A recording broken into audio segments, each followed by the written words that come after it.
makan ketika sesuap nasi dia muji Allah, ketika minum seteguk nasi dia muji Allah. Itu kalau orang diridhoni Allah itu wali betul. Itu untuk jadi wali itu gampang, kamu makan ridho, kamu ninjak buminya Allah ridho seneng, kamu hidup keseharian aman seneng. Nah ini supaya sampai kita semua ngaji betapa panduan Rasulullah untuk menggapai ridho Allah itu banyak yang keseharian sekali. Saking kesehariannya banyak dalam hadis dan itu sahih. Nabi menyebut hal-hal yang keseharian. Hatta matas alufi fimroatika, kamu punya uang kemudian istri kamu bisa makan, itu ibadah. Bahkan sebagian ibadah itu dicontohkan Nabi yang akhirnya diprotes sahabat, yaitu wafi buti ahadikum sodakoh, kamu menggauli istri kamu itu ya sodakoh. Sampai sahabat bilang yang benar ya Rasulullah, ayati ahaduna syahwatahu wa huwa lahu ajrun, masa urusan biologis, urusan syahwat kemudian dia dapat pahala. Nabi menjawab, alai salawatu aha fi haramin akana alaihi wisrun. Bagaimana kalau dia meletakkan ke yang tidak benar, itu kan dosa. Nah, hal-hal seperti ini yang saya ingin teman-teman semua saya juga agak ingin ngaji demi Anda juga agak ingin. Itu dosa sekali ngaji kok, pesanan kelompok tertentu itu gak boleh. Islam itu untuk semua, jadi ya cuma karena di depan saya jenengan ya seakan-akan jenengan korbannya. Itu ada ilmunya dalam usul fikih itu. Jadi orang itu harus ngaji usul fikih. Nama yang disebut, mungkin Mas Sufyan masih ingat zaman ngaji usul fikih. Nama yang disebut itu tidak jaminan sebagai prioritas perintah. Jadi misalnya gini, kebetulan yang di depan Nabi itu Abu Dzar. Nabi ya bilang, ya Abu Dzarin ini uhibbuka misalnya, atau ya Mu'ad ini uhibbuka, atau ya Abu Hurairah ini uhibbuka. Banyaklah riwayat yang Nabi nyebut ya Abu Dzarin, ya Mu'ad, ya Abu Hurairah. Kemudian misalnya Nabi meneruskan khitab, ini uhibbuka, saya mencintai kamu, fakul dubur sholatin, atau sebagian riwayat disebut fala tada'anna dubura kulli sholatin Allahumma inni ala dzikrika wa syukrika wa husni ibadatik. Saya mencintai kamu, siapa aja, Mu'ad bisa, Abu Dzar bisa siapa. Saya mencintai kamu, mohon kalau habis sholat kamu jangan lupa wiridan Allahumma inni ala dzikrika wa syukrika wa husni ibadatik. Ya Allah, tolong kami permudah supaya mudah ingat Engkau. Anda tidak bisa mentang-mentang, wong nama saya Parmen, nama saya Purnomo, itu yang diperintahkan Mu'ad misalnya. Jadi yang disebut satu, tapi khitab itu untuk siapa saja. Saya teruskan. Jadi saya mohon semua kita melakukan kebaikan itu, kalau dalam kaidah fikih disebut al-yakin la yuzalu bisyak. Banyak kebaikan yang kebenarannya itu 100%, tidak punya efek samping ke pihak lain, ke kelompok lain, ke komunitas lain. Itu tadi misalnya Anda makan dan itu murah sekali, hanya butuh satu piring, setiap punyaan kamu muji Allah, setiap minum kamu muji Allah. Itu redaksinya Rasulullah SAW disebut Allah sangat ridho ketika seorang hamba makan kemudian dia memuji Allah, atau minum kemudian dia muji Allah. Logikanya gampang, negara seperti ini yang kamu harapkan bentuknya kayak apa, mertua, ipar, komunitas, tetangga, itu nyata terjadi itu kan belum pasti. Sementara yang mesti terjadi adalah kamu butuh makan, kalau tidak mati, butuh minum, kalau tidak mati, butuh bumi yang nyaman ditempati, kalau tidak kita juga mati. Sebab itu Allah kalau menyebut nikmatnya itu hal-hal yang keseharian. Alladzi at'amahum min ju'. Allah itu siapa? Allah itu yang menciptakan kamu bisa makan, tidak berlebihan. Allah itu yang menciptakan kondisi sosial itu ideal. Zaman Nabi itu ya ada orang munafik, orang-orang pilihan Allah itu juga diuji orang sekelilingnya yang macam-macam. Semua diuji sesuai konteks zaman dan waktu. Nah, tapi ada ibadah-ibadah yang selalu disarankan Nabi. Sampai Nabi itu pernah ditanya, ayul islami khairun ya Rasulullah, Islam terbaik itu gimana? Jawaban Nabi itu unik, it'amut ta'am, Islam terbaik itu ya makan-makan, jangan santai-santai. Ketika Allah menyebut beberapa kebaikan, falak tahamal aqobah, wa ma adrokan Allah mal aqobah. Terusannya apa? Fakku rokobah. Terusannya apa? Au it'amun fi yaumin di masubaya. Itu acara makan-makan itu juga Islam. Kenapa? Ya bayangkan kalau tidak ada makanan, kita mati kan. Kondisi sosial tidak ideal tuh Anda masih gak apa-apa. Tapi kalau Anda tidak makan, Anda tidak minum, kamu punya istri cerewet masih bisa hidup, punya mertua cerewet masih bisa hidup. Tapi kalau tidak makan bisa mati. Berarti penting mana istri sama makan? Penting mana? Makan. Semoga istri Anda dengar, nanti kamu disuruh makan tapi pulang deh. Itu kalau dibahasakan makan masih memahami. Penting mana nasi satu piring dengan istri. Nggak ada nasi mati, nggak ada istri belum mati. Penting mana? Gak berani jawab kan? Nah, ternyata Anda ada garang kan di depan istri. Jadi saya mohonlah, mungkin Mas Sufyan Sauri tadi yang bisa bantu lah. Teman-teman tuh ngaji yang keseharian saja. Karena kita nyari ridho Allah itu berdasar firman Allah. Dan firman Allah itu menyebut keseharian tuh yang gampang.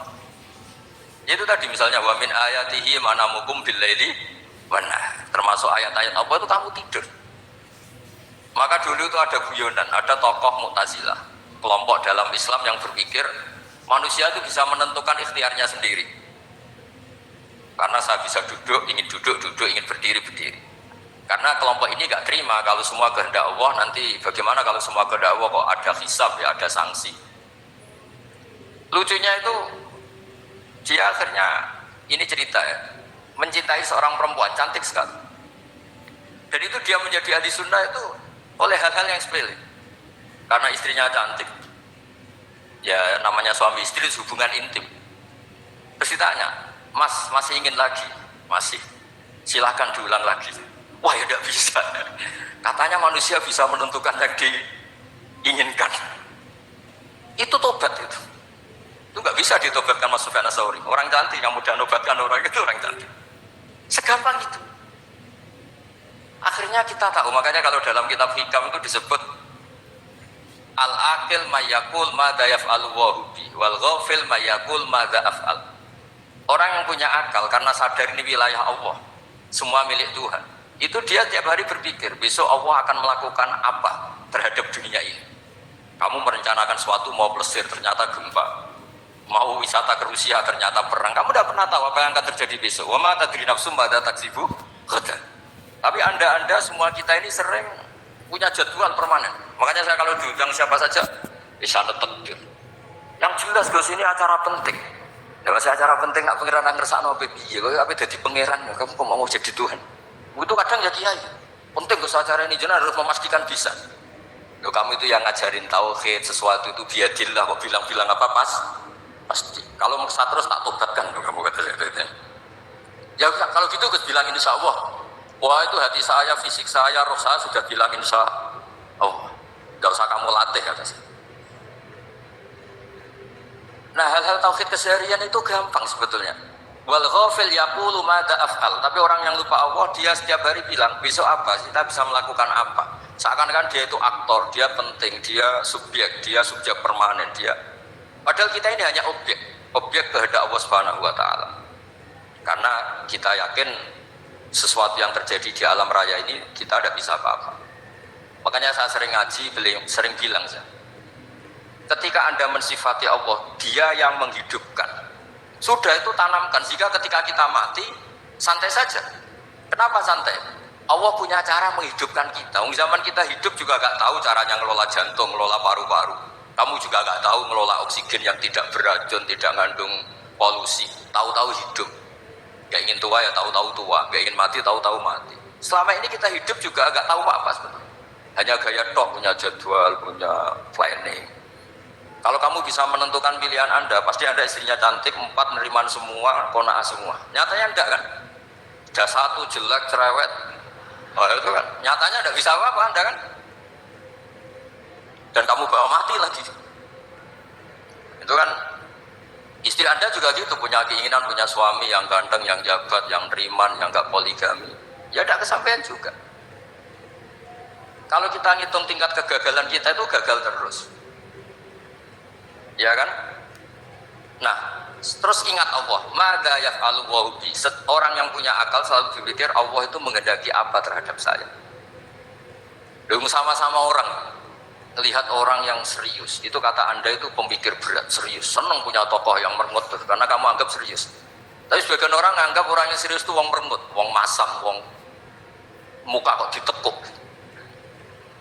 Jadi sama itu hati yang muqallibal qulub tsabbit qalbi ala dini, karena kita enggak tahu cara berpikir kita tentang orang lain, tentang sekeliling kita. Misalnya kita orang baik yang jenis ngurmat fakir miskin. Ada orang bangun masjid mewah itu janggal. Apa artinya masjid mewah kalau banyak orang kelaparan? Tapi kalau yang jenis pendidikan apa artinya masjid mewah kalau tidak bisa ngaji? Nanti yang jenis infrastruktur apa artinya ini kalau semuanya punya sudut pandang yang berbeda-beda.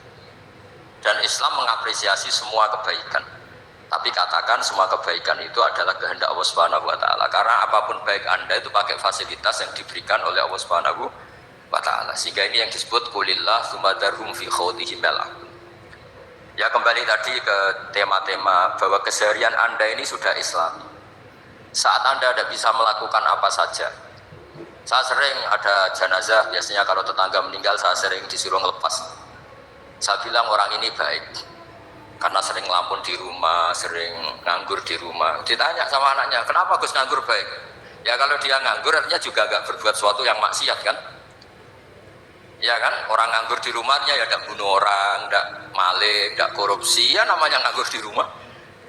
Lah cuma istri cara pandang nganggur gak menghasilkan uang itu, tapi juga gak menghasilkan kriminal kan? Jadi sebenarnya Islam itu makanya kalau sampai ngaji usul fikih itu ada kitab usul fikih namanya Lubul Usul, itu terkenal sekali di pesantren itu. Itu kalau ngapresiasi keseharian itu luar biasa. Itsma min mubahin illa wa yatahaqqaqu bihi tarku haramimma. Karena keseharian yang mubah saat Anda lakukan itu ada kehebatan yang luar biasa, yaitu meninggalkan haram. Makanya dulu banyak orang-orang alim ketemu temannya itu guyon sampai semalaman. Itu biasanya yang semangat Islam itu kiai kok tidak tahajud, kiai kok tidak witir. Orang yang sedang mapan uangnya banyak, malam itu udah kelayaban itu sudah luar biasa. Melawan nafsu supaya tidak maksiat itu sudah luar biasa. Supaya lupa guyon sama temannya semalaman sampai subuh. Gejolak-gejolakan mengenang zaman miskin, zaman kuliah nggak jelas, zaman apa. Melihatnya jangan takut tahajud. Seperti ini meninggalkan tahajud, tapi meninggalkannya ini talqul muharramat. Jadi kayak apa hebatnya? Sehingga Imam Ghazali punya riwayat yang agak unik. Hatta takuna ibadatu akhiri hadil ummah iku an-naum. Sehingga suatu saat ibadah terbaik umat ini itu tidur. Itu kan riwayat kontroversi. Ketika Imam Ghazali lihat ya, kenapa ya? Kenapa kamu mulai keluar dari rumah itu sudah banyak maksiat, melihat perempuan yang enggak mahram, melihat fenomena. Tapi kalau kamu tidur tuh enggak melihat apa. Tapi juga kamu jangan nganggap tidur itu ibadah betul. Saatnya melakukan fardu ain malah masih tidur. Tapi itu sudut pandang yang menjadikan kita Islam itu gampang. Jadi saat Anda tidak bisa aktivitas apa-apa, misalnya ada beberapa orang yang lumpuh. Lumpuh itu memang nggak bisa Jumatan, nggak bisa ibadah, tapi dia juga nggak bisa maksiat. Tidur itu memang Anda saat itu udah bisa tahajud, udah bisa witir, tapi saat itu ada zina, ada maling, ada gosipkan orang, ada bully orang, ada menanamkan kebencian, ada hasud. Sehingga tidur menurut Allah Ta'ala wa min ayatihi manamukum billaili apa? Wanahar. Karena di tidur itu selain ada unsur istirahat, jaga kestamina, juga ada unsur meninggalkan beberapa keburukan. Nah saya mohon ibadah yang keseharian ini kita jaga. Supaya kita semua baca ayat itu fasih. Fasih itu tertanam di hati. Allah itu siapa? Alladzi at'amahum min ju'i wa amanahum min khawf. Dan Allah kalau cerita di Quran itu anna sababnal ma'a sabba thumma syaqaqnal ardha wa syaqqa fa'ambatna fiha habba wa inaba wa qadba wa zaituna wa nakhla wa hada'iqa ghulba. Kamu tahu saya ini siapa, kata Allah? Saya ini adalah Tuhan yang menurunkan air, kemudian ada tanaman banyak, habba wa inaba wa qadba, ada zaitun, ada tin, kalau orang Jawa mungkin ada tela, ada padi, ada mangga, ada pisang. Sudah. Wa inaba wa zaituna wa nakhla wa hada'iqa ghulba, ada perkebunan yang lebat. Tujuannya apa? Mata Allah, silahkan kamu pakai, kamu nikmati. Tapi karena kadang kita ini punya ide-ide besar. Tadi untuk syukur saja nunggu punya istri riman, rumah baik, tetangga baik, komunitas baik, semuanya baik baru syukur. Lama-lama nanti ada di surga, syukurnya nunggu surga paling kelas A. Itu sudah ada yang menghuni Rasulullah, kamu gak boleh di situ. Masa untuk syukur saja? Repotnya Masya Allah. Jadi mohon Al-Quran yang kalau Anda hafalkan juz sama itu kan ada ayat-ayat yang kayak tadi. Ya, fal yanzuril insanu ila ta'ami. Coba lihat apa yang kamu makan, dari mana? Dan untuk mempertahankan hidup kamu keseharian. Jadi jangan kira ibadah itu harus membentuk komunitas yang versi Anda. Ibadah itu harus yang hal yang mulu-mulu. Kesehariannya Anda lah. Loh, ini saya tidak bikin-bikin. Saya ngaji bukan karena berdasar pesanan.